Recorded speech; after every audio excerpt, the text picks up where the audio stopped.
Toyota owns nearly 20% of Subaru, just in case you were wondering how cars like the BRZ and this Solterra have been birthed.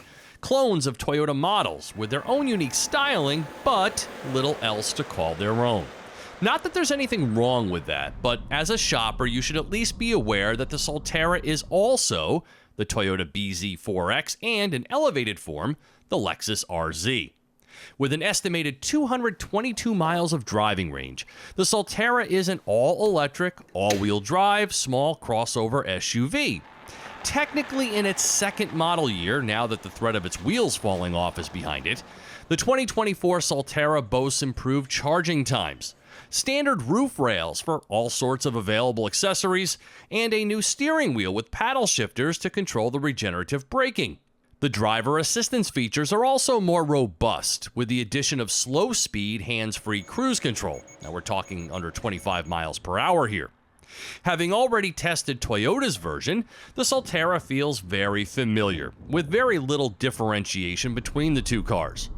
It comes in 3 trims: Premium, Limited, and this top-of-the-line Touring, with pricing starting at around $45,000 before the potential of a $7,500 federal tax credit. Ask your Subaru dealer if you qualify. As of this production, Subaru is offering lease rates as low as $329 per month.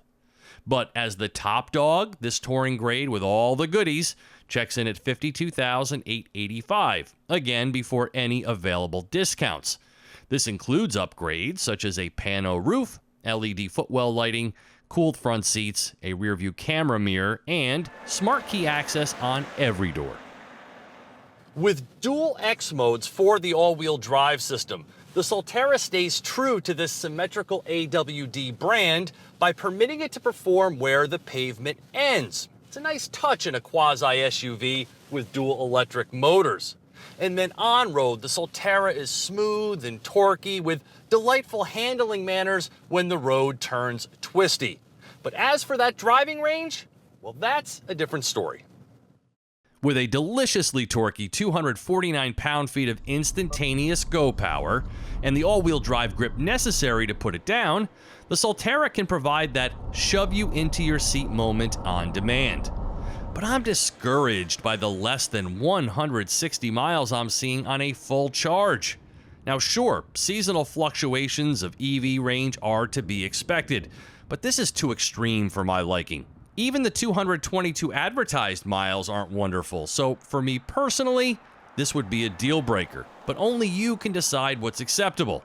To help quell those range fears, Solterra owners have access to a free gas-powered Subaru from the dealership for up to 10 days. Now back to charging matters.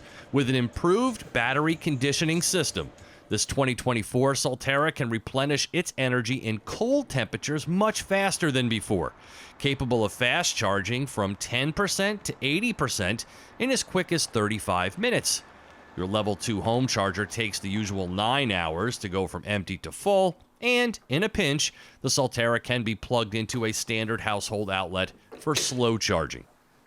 Though there's not much in here with Subaru's actual DNA, this is a spacious and comfortable cabin with a futuristic EV aesthetic led by this unusually low placement of the squared-off steering wheel and the high-centered driver display.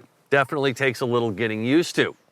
Otherwise, this touring-grade Solterra packs in all of the top-dog goodies you would expect and lots of actual buttons.